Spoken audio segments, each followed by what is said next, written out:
Stewart introduced Bright ID, unique IDs for real people, and he explained why everyone should have one. Today, Adam's going to explain how Bright ID works. How does it preserve privacy? Who runs it? And how does it keep out fake and duplicate accounts? Please welcome Adam Stollard as he presents How Does Bright ID Work? A Tale of Three People.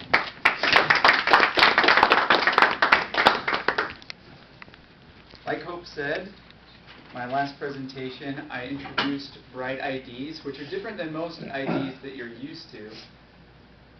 Most IDs that you're used to are about proving that you are who you say you are. But Bright IDs are different. They're about proving one thing, and that's that you're a unique person, and they don't require you to share personal information.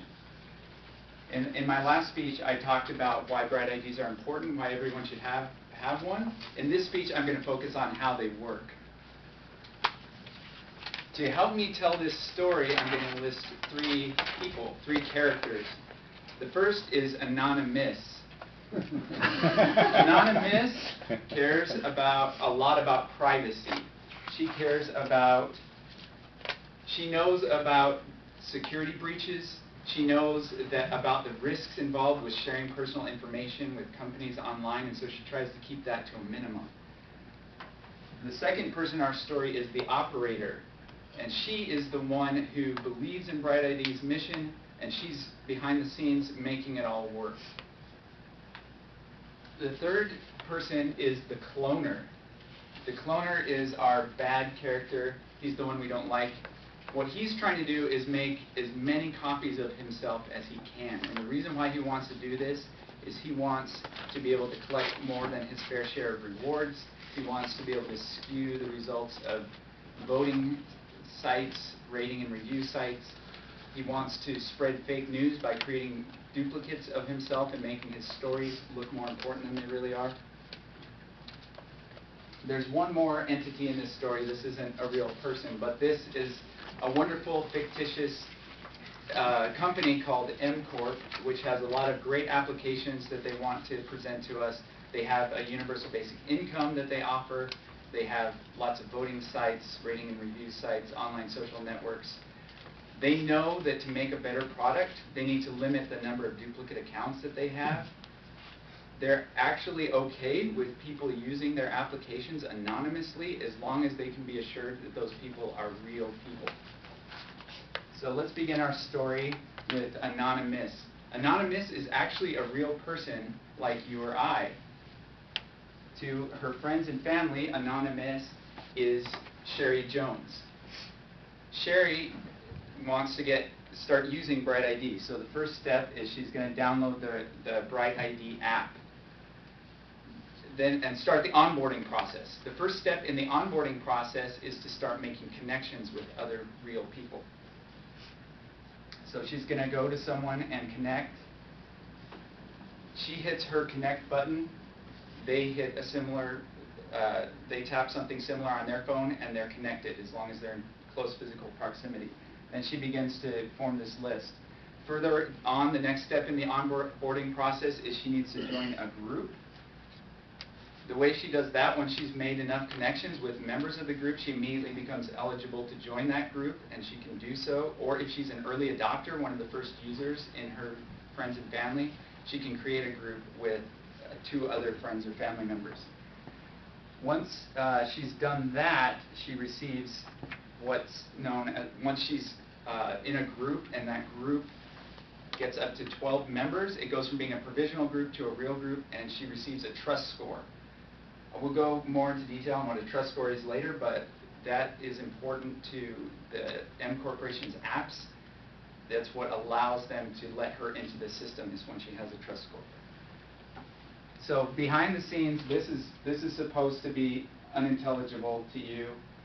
This is what the operator sees, and the point of this is that the operator does not see any of that stuff that Sherry sees.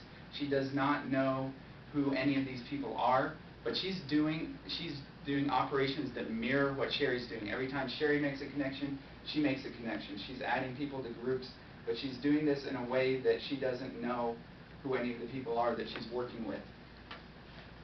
But by analyzing, even though she doesn't know the real identities or anything about these people, by analyzing the graph and how they form connections with each other, she's the one that can assign trust scores to everybody. And so who is this operator? The operator is actually, she is, because Bright ID is open source and anyone can download the source code, anyone can run the code and be an operator. Another important thing that the operator does is interfaces with, acts as a go-between between Sherry and this corporation that has the application. So Sherry authorizes an application from M Corp, and then M Corp uses her ID, doesn't need to know anything else about Sherry, and asks the operator to get back her trust score, to know whether she's trusted. And intuitively, a trust score is just your likelihood of being a real person and not a duplicate person. Moving along in our story, we've got our antagonist, which is the cloner. The cloner is trying to do the same thing that Sherry's trying to do, but instead of using real people, he's using copies of himself. He's making connections with himself. He's trying to make groups out of his clones.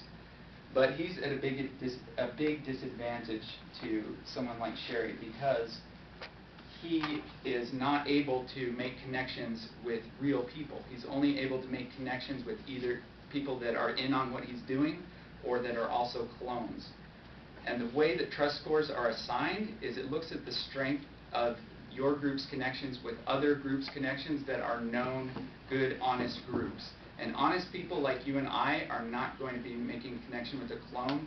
Therefore, they get a very low trust score, whereas Sherry's group is getting a very high trust score. She's going to be allowed in to be able to use the apps, while the clones are going to be blocked out. They're not going to be able to use those apps.